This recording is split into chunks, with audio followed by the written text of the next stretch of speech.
Shalom Bapak Ibu Saudara yang dikasihi Tuhan. Kita kembali berjumpa dalam Word of Faith Teaching kali ini. Saya berdoa semua baik-baik, berkelimpahan dan sehat, sebagaimana jiwa Anda juga berkelimpahan dalam Kristus Yesus. Amin. Kita langsung saja membuka Alkitab kita dari Kejadian pasal 1 ayat 31. Firman Tuhan berkata, "Maka Allah melihat segala yang dijadikannya itu sungguh amat baik. Jadilah petang dan jadilah pagi. Itulah hari ke-6." Bapak Ibu Saudara yang dikasihi Tuhan, segala sesuatu yang dijadikan Allah itu sungguh amat baik. Sekali lagi, semuanya yang dijadikan Tuhan itu sungguh amat baik. Tidak ada yang dijadikan Tuhan itu buruk. Segala sesuatu yang buruk tidak datang dari Tuhan. Dia baik, dan segala yang dia jadikan sungguh amat baik. Dia tetap sama hari ini, dahulu, sampai selama-lamanya.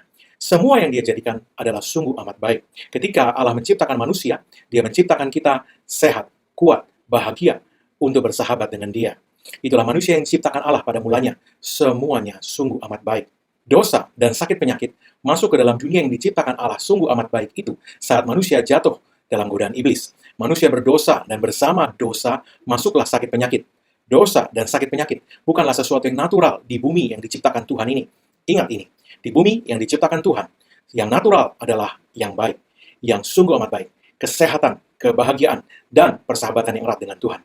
Bapak Ibu Saudara yang dikasihi Tuhan, iblis lewat godaannya kepada manusia mula-mula menyebabkan dosa dan sakit penyakit masuk ke dalam dunia. Dan sejak itu, umat manusia menerima sakit penyakit, seolah-olah hal itu adalah sesuatu yang natural, yang sudah seharusnya dialami manusia. Padahal, pada mulanya tidak demikian. Sekali lagi saya katakan, pada mulanya tidak demikian. Allah menciptakan segalanya sungguh amat baik. In the beginning, everything, God created, everything, semuanya sungguh amat baik. Tidak ada sakit penyakit, tidak ada dosa. Karena kejatuhan manusia, dosa dan sakit penyakit masuk. In the beginning, it wasn't so. Tidak natural untuk manusia sakit. Pada mulanya, tidak ada sakit penyakit. Dan Allah tidak menciptakan manusia dan bumi dan seisinya dengan sakit penyakit. Tidak ada sakit penyakit pada mulanya. Tidak ada sakit penyakit dan dosa pada mulanya. Itu sebabnya Tuhan menyediakan jalan keluar bagi manusia terhadap dosa dan sakit penyakit. Rancangan Allah bagi manusia adalah semata-mata baik. Sekali lagi, rancangan Tuhan semata-mata baik bagi manusia. Dan rancangannya hari ini masih sama. Dia tidak berubah. Dia baik. Dan segala yang dia jadikan adalah sungguh amat baik. Allah menyediakan jalan keluar. Yang disediakan Tuhan, jalan keluar itu ada pada Sang Juru Selamat yang diberikan Allah kepada manusia, yaitu Yesus Kristus. Kita harus memandang kepadanya untuk menemukan jawaban sejati atas masalah ini. Ketika Allah membawa keluar orang Israel dari perbudakan di Mesir, dia membuat perjanjian kesembuhan dengan mereka. Dikatakan dalam firman Tuhan, Keluaran 23, ayat 25-26, demikian. Tapi kamu harus beribadah kepada Tuhan, Allahmu, maka Ia akan memberkati roti makananmu dan air minumanmu, dan Ia akan menjauhkan penyakit dari tengah-tengahmu. Tidak akan ada di negerimu perempuan yang keguguran atau mandul. Aku akan menggenapkan tahun umurmu. Bapak Ibu Saudara yang dikasihi Tuhan, Tuhan berkata, aku akan menjauhkan penyakit dari tengah-tengahmu. Aku akan menjauhkan penyakit. Dan kita melihat dalam sejarah orang Israel, ketika mereka berada dalam sakit penyakit dan ditimpa wabah, dan mereka berbalik kepada Tuhan dalam pertobatan dan pengakuan, selalu saat dosa mereka diampuni, penyakit mereka disembuhkan. Bapak Ibu Saudara yang dikasihi Tuhan, kita melihat ketika Yesus melayani di dunia ini, dia mendemonstrasikan kebenaran ini saat menyembuhkan seorang yang lumpuh. Firman Tuhan mengatakan dalam Matius 9 ayat 6-7 demikian. Tetapi supaya kamu tahu bahwa di dunia ini anak manusia berkuasa mengampuni dosa. Lalu berkatalah ia, Yesus, kepada orang lumpuh itu, bangunlah, angkatlah tempat tidurmu dan pulanglah ke rumahmu. Dan orang itu pun bangun lalu pulang. Yesus menyatakan bahwa dia berkuasa mengampuni dosa dengan mendemonstrasikan itu lewat menyembuhkan orang yang lumpuh tadi. Dia memperlihatkan bahwa solusi atas sakit penyakit adalah solusi yang sama atas dosa. Bahwa dengan menyelesaikan masalah dosa, masalah sakit penyakit juga diselesaikan. Dengan pernyataan ini, Yesus mendemonstrasikan bahwa jalan keluar atas dosa dan sakit penyakit itu ada di dalam dirinya. Bapak Ibu Saudara yang dikasihi Tuhan, Allah sangat mengasihi manusia, sehingga dia menyediakan jalan keluar untuk manusia, diselamatkan dari dosa dan sakit penyakit lewat Yesus Kristus, yang dikirimkan Allah ke dunia untuk membawa keselamatan itu bagi umat manusia. Dalam perjanjian lama kita melihat gambaran atau bayang-bayang mengenai hal ini dalam Bilangan pasal 21. Di sana dicatat bagaimana ketika orang Israel memberontak melawan Tuhan dan Musa, mereka dipagut oleh ular-ular tedung. Dan ketika mereka berbalik kepada Tuhan, Tuhan berfirman dalam Bilangan 21 ayat 8 dan 9 demikian. Maka berfirmanlah Tuhan kepada Musa, buatlah ular tedung dan taruhlah itu pada sebuah tiang. Maka setiap orang yang terpagut jika ia melihatnya akan tetap hidup. Lalu Musa membuat ular tembaga dan menaruhnya pada sebuah tiang. Maka jika seseorang dipagut ular dan ia memandang kepada ular tembaga itu, tetaplah ia hidup. Ular tembaga yang ditaruh pada tiang adalah suatu gambaran dari Kalvari. Bapak Ibu Saudara yang dikasih Tuhan, setiap orang yang memandang pada ular tembaga di atas tiang disembuhkan. Ini adalah bayang-bayang dari karya penyelamatan, penebusan Yesus Kristus di Kalvari. Yesus Kristus sudah menggenapkan apa yang hanya bayang-bayang pada hari itu. Hari ini, setiap orang yang memandang kepada Yesus juga tersedia kesembuhan ilahi bagi mereka. Sekali lagi, hari ini, sama seperti pada hari itu, bagi setiap orang yang memandang kepada Yesus, juga tersedia kesembuhan ilahi. Yesus mengatakan sendiri dalam Yohanes 3 ayat 14 demikian. Dan sama seperti Musa meninggikan ular di padang gurun, demikian juga anak manusia harus ditinggikan. Sekali lagi, sama seperti Musa meninggikan ular di padang gurun, demikian juga anak manusia harus ditinggikan. Sama seperti Musa meninggikan ular, menggantungkan ular tembaga di padang gurun pada waktu itu, demikian juga untuk tujuan yang sama, anak manusia harus ditinggikan. Yesus Kristus di kayu salib, disalibkan bagi penebusan kita untuk tujuan yang sama. Berarti lewat salib Kristus, jalan keluar bukan hanya atas dosa, tapi juga atas penyakit, atas segala sakit penyakit, sudah disediakan Allah. Perhatikan, camkan ini baik-baik. Biarkan ini masuk ke dalam diri kita. Jalan keluar sudah disediakan Allah.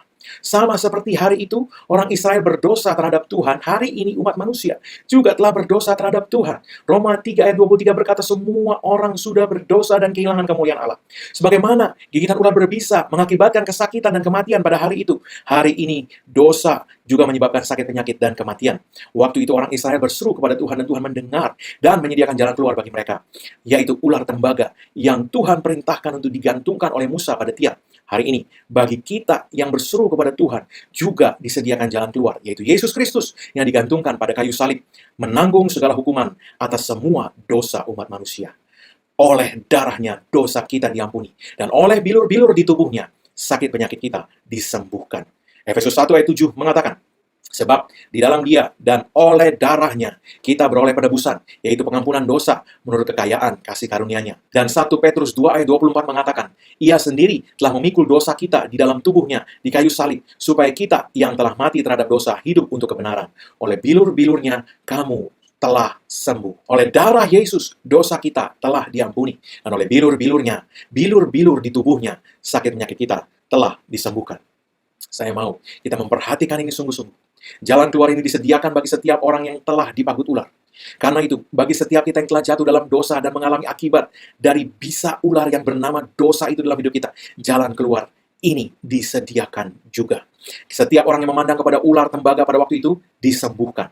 Mereka yang memandang kepada ular tembaga itu, mereka memandang ular tembaga itu sebab mereka percaya kepada perkataan Tuhan. Bahwa setiap orang yang memandangnya tetap hidup. Demikian pula pada hari ini, setiap orang yang percaya pada Kristus menerima pengampunan atas segala dosa mereka dan kesembuhan atas segala penyakit mereka. Haleluya. Bapak Ibu Saudara yang dikasihi Tuhan, tidak ada pengecualian. Setiap orang yang dipagut ular, setiap orang yang dipagut ular, dan kemudian memandang kepada ular tembaga yang digantungkan di atas tiang, di padang gurun, waktu itu disembuhkan. Hari ini, setiap orang yang percaya pada Yesus juga disembuhkan. Tidak ada pengecualian. Setiap orang diperintahkan memandang kepada ular tembaga itu secara pribadi. Hari ini kita diperintahkan untuk percaya dan menerima Yesus secara pribadi. Tidak ada yang tidak disembuhkan Tuhan pada waktu itu. Semua yang memandang disembuhkan. Demikian juga hari ini, kesembuhan tersedia bagi setiap kita tanpa terkecuali. Mereka tidak perlu mengemis atau membawa persembahan khusus kepada Tuhan pada waktu itu. Hanya ada satu syarat, memandang kepada ular tembaga. Hari ini, hal yang sama juga berlaku bagi kita. Anda tidak perlu mengemis untuk kesembuhan. Anda tidak perlu membawa berbagai macam korban untuk menerima kesembuhan ilahi. Hanya ada satu syarat, percaya pada Yesus, memandang kepadanya untuk keselamatan jiwamu dan keselamatan tubuhmu. Kesembuhan bagi seluruh tubuhmu. Di padang gurun, mereka tidak diperintahkan untuk memandang kepada Musa. Hari ini, kita juga tidak seharusnya memandang kepada hamba Tuhan, tetapi hanya kepada Kristus. Bapak Ibu Saudara yang dikasihi Tuhan, waktu itu, mereka tidak diperintahkan untuk menaruh perhatian kepada segala gejala sakit penyakit yang ditimbulkan pagutan ular. Tetapi hanya pada jalan keluar yang disediakan oleh Tuhan, yaitu ular tembaga di tiang. Demikian juga pada hari ini, kita tidak seharusnya memandang kepada segala gejala yang diakibatkan oleh dosa dan sakit penyakit.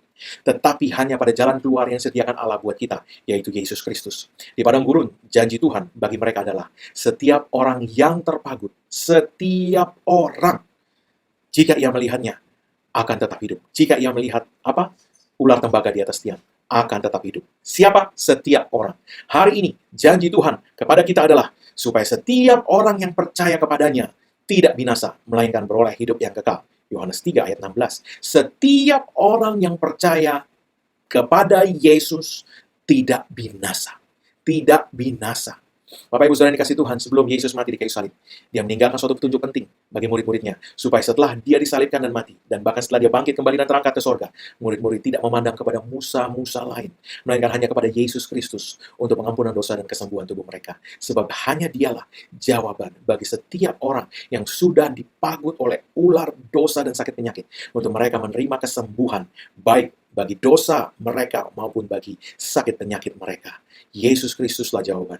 Hanya kepada dialah kita harus memandang. Bapak Ibu Saudara yang dikasih Tuhan, sebelum Yesus mati, dia meninggalkan suatu petunjuk bagi murid-muridnya. Dalam Matius 26, ayat 26 sampai 28, kita membaca firman Tuhan demikian. Dan ketika mereka sedang makan, Yesus mengambil roti, mengucap berkat, memecah-mecahkannya, lalu memberikannya kepada murid-muridnya dan berkata, "Ambillah, makanlah, inilah tubuhku."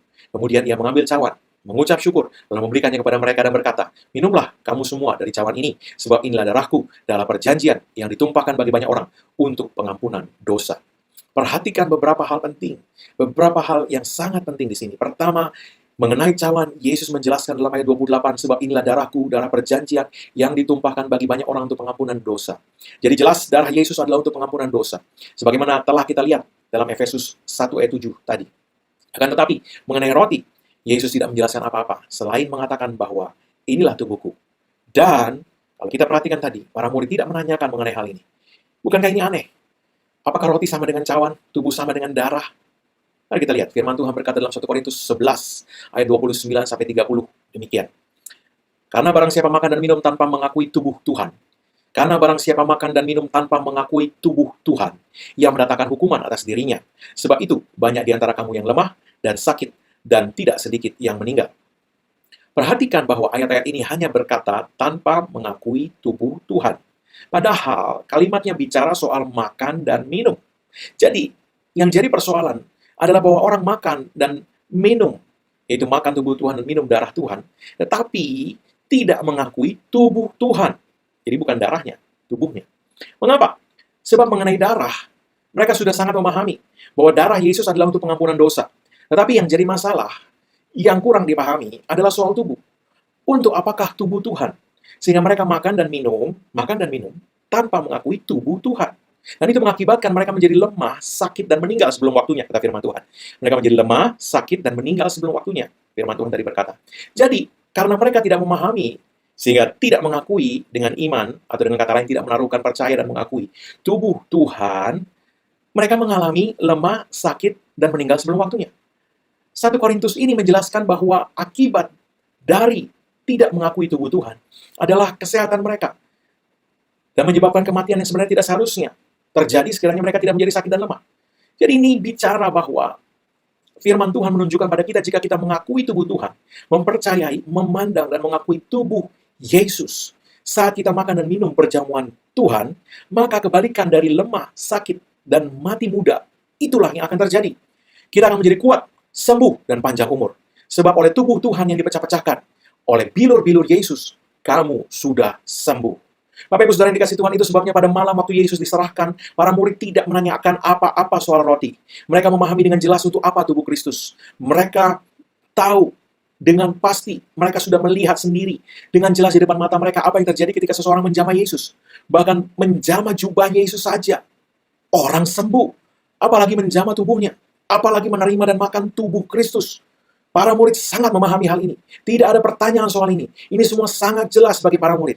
Mereka melihat di depan mata mereka peristiwa kesembuhan perempuan yang sakit pendarahan 12 tahun ketika menjamah jubah Yesus. Dalam Markus 5 ayat 27-29 dikatakan, perempuan yang sakit pendarahan itu, dia sudah mendengar berita-berita tentang Yesus. Maka di tengah-tengah orang banyak itu yang mendekati Yesus dari belakang dan menjamah jubahnya. Sebab katanya, asalku jamah saja jubahnya, aku akan sembuh. Seketika itu juga berhentilah pendarahannya dan ia merasa bahwa badannya sudah sembuh dari penyakitnya. Murid-murid melihat ini. Mereka melihat perempuan ini menjamah Yesus. Dia sudah sakit pendarahan 12 tahun. Dan dia menjamah jubah Yesus. Hanya jubah. Seketika itu juga berhentilah pendarahannya. Para murid melihat ini. Dan tidak kali itu saja. Mereka berulang-ulang kali melihat peristiwa yang serupa itu terjadi.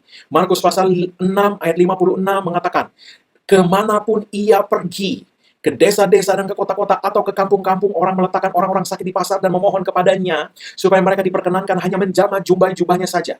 Perhatikan, dan semua orang yang menjamahnya menjadi sembuh. Semua orang yang menjamahnya. Di mana? Di desa-desa, di kota-kota, di kampung-kampung. Semua yang menjamahnya sembuh.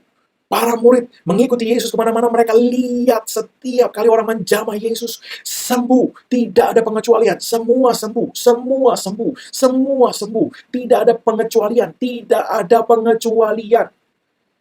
Para murid melihat semuanya ini. Siapapun yang sakit. Tidak peduli orang itu rajin ke sinagog atau tidak. Apakah dia terkenal baik atau tidak. Apakah dia masih muda atau sudah tua. Apapun penyakit mereka. Apapun itu kelemahan mereka. Asal mereka menjamahnya. Mereka semua sembuh. Semua sembuh.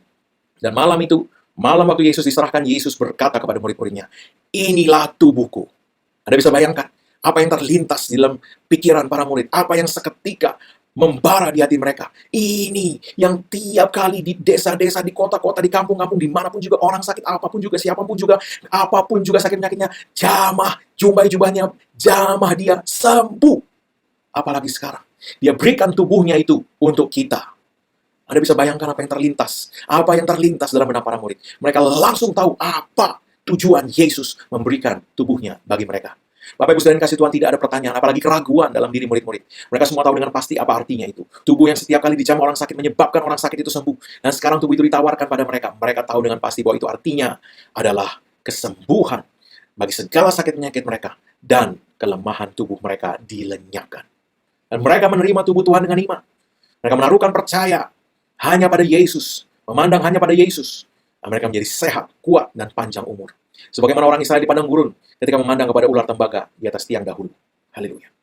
Bapak Ibu Saudara yang kasih Tuhan, hari ini Yesus Kristus masih tetap sama. Ibrani 13 ayat 8. Dahulu, sekarang, selama-lamanya dia tetap sama.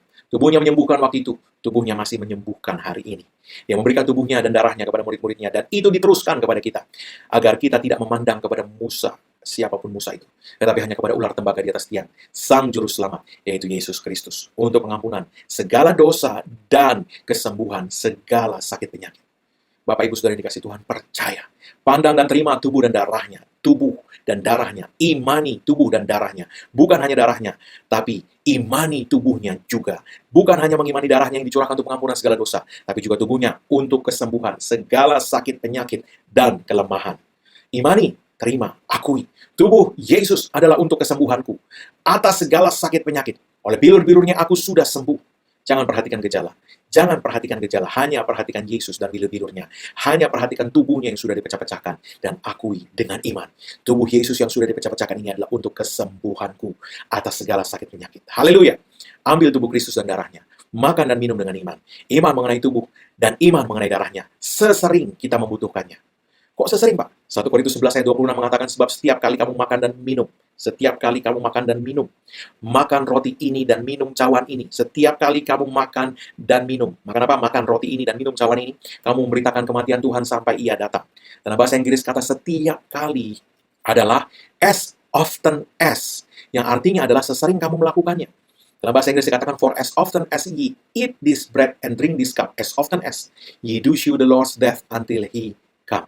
Jadi, sesering Anda membutuhkannya, Anda dapat mengambil tubuh Kristus untuk setiap sakit penyakit apapun juga. Anda bayangkan, kalau orang menerima obat dari dokter saja, diresepi 3 kali sehari, mereka patuh, mereka taat. Apalagi tubuh dan darah Tuhan. Dan Tuhan katakan, sesering kamu membutuhkannya, sesering kamu melakukannya, kamu sedang memperingati kematian Kristus, menunjukkan kematian Kristus. Apalagi, tubuh Kristus disediakan untuk kita kuat, sehat, dan panjang umur. Bapak Ibu Saudara yang dikasih Tuhan, jadi, percaya dan pandang Yesus. Taruhkan imanmu pada tubuh dan darahnya. Dan makan dan minumlah tubuh dan darah Yesus sesering Anda membutuhkannya. Setiap kali. Sebab setiap kali, sesering kamu melakukannya, kamu memberitakan, mengakui kematian Yesus yang telah menyelesaikan masalah dosa dan sakit penyakit untuk selama-lamanya di Kalvari. Oleh bilur-bilurnya, kamu sudah sembuh. Oleh tubuhnya, kita menjadi semakin kuat, semakin sehat, dan panjang umur setiap kali kita menerimanya. Amin. Sekarang, mari ambil roti. Atau apapun yang ada pada Anda saat ini. Ingat, dalam Matius 26 tadi dikatakan bahwa ketika mereka sedang makan, Yesus mengambil roti yang menunjukkan bahwa itu bukanlah sesuatu yang khusus.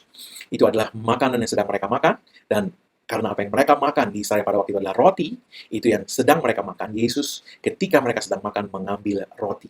Jadi Yesus mengambil roti, sekarang Anda dapat mengambil apapun yang Anda miliki di rumah Anda. Ambillah sebagaimana Yesus mengambil roti itu dan terima sebagaimana Yesus mengatakannya. Yesus berkata, ambillah, makanlah, inilah tubuhku.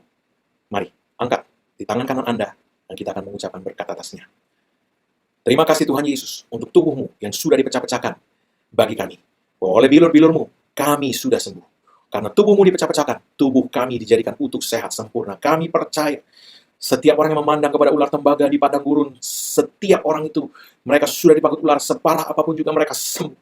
Kami percaya hari ini apapun juga sakit, penyakit, dan kelemahan tubuh, akibat pagutan, sakit, penyakit, apapun juga akibat dosa, akibat pagutan ular yang bernama dosa itu, hari ini, oleh tubuhmu yang dipecah-pecahkan, yang sudah dipecah-pecahkan bagi kami mengakui, menerima dengan iman, kami disembuhkan. Apapun penyakit itu, kami terima itu sekarang. Sebagaimana perempuan yang sakit mendarah menjamah, bahkan hanya jubahmu sembuh hari ini, kami terima tubuhmu, kami sembuh. Dalam nama Yesus, kami terima. Kami terima. Mari makan, terima. Dalam nama Yesus. Kami terima kekuatan ilahi, kesembuhan ilahi, dan umur panjang dari Tuhan. Amin. Sekarang, mari ambil minuman. Sebagaimana Yesus mengambil cawan, yang waktu itu mereka pergunakan dalam perjamuan makan mereka waktu itu. Anda dapat menggunakan apa yang ada di rumah Anda. Angkat di tangan kanan Anda, dan terimalah sebagaimana Yesus mengatakannya. Inilah darahku, darah perjanjian, yang ditumpahkan bagi banyak orang untuk pengampunan dosa. Angkat di tangan kanan Anda, katakan bersama dengan saya. Inilah darah Yesus, darah perjanjian, yang ditumpahkan bagi pengampunan segala dosa saya. Saya terima darah Yesus. Saya terima pengampunan atas segala dosa saya. Saya mengakui oleh darah Yesus yang tercurah, segala dosa saya sudah selesai di kayu salib. Sudah ditanggung semua hukumannya oleh Yesus Kristus untuk saya. Karena itu sekarang tidak ada lagi penghukuman bagi saya yang ada dalam Kristus Yesus. Roma 8 ayat 1. Tidak ada lagi penghukuman bagi saya. Oleh darah Yesus saya sudah ditebus, harga yang sudah dibayar lunas. Saya terima pengampunan itu.